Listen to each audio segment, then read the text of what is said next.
Այս պահին, այո, բոլորը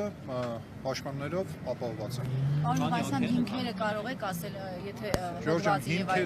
հիմքերը կրկնում եմ ընտրակաշառքն բարեգործական, բայց որքան որ նոր քննարկումների արդյունքում հասկացանք, նույն գործելավոճն է, ինչը որ արդեն մենք տեսել ենք ուժեղ Հայաստանի կուսակցության շուրջ ստեղծված իրավիճակից,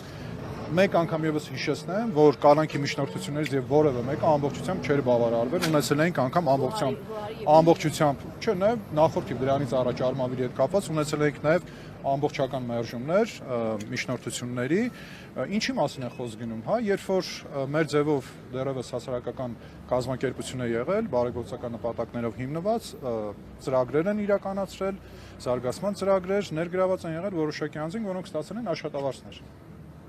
Հիմա ըստ վարույթն իրականացնող մարմին, որքան ես հասկացա, այդ աշխատավարձները դիտարկվել են որպես ընտրակաշառքներ։ Մասա որ պետք է ներգրավեք աշխատավարձ։ Դեռևս չգիտեմ, բայց կարծում եմ, որ նույն բանն է լինելու, այսինքն աշխատավարձները տրվող դիտարկվում են որպես ընտրակաշառքներ։ Միգուցե անձինք աշխատանքային պայմանագրի հիման վրա չեն աշխատել,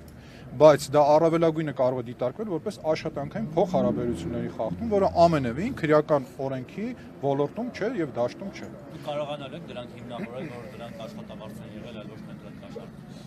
Դրանք որ աշխատավարձ են եղել, կարծում եմ, որ գործի փաստական հանգամանքներով արդեն իսկ հիմնավորված է, բայց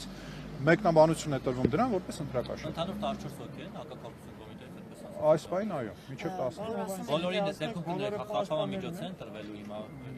Եթե մեղադրանք կա, բնականաբար խափանմիջոց կիրավորվելու է։ Ինչ խափանմիջոց, այս պահին չգիտեմ։ Քանի հոգի կա մեղադրանք։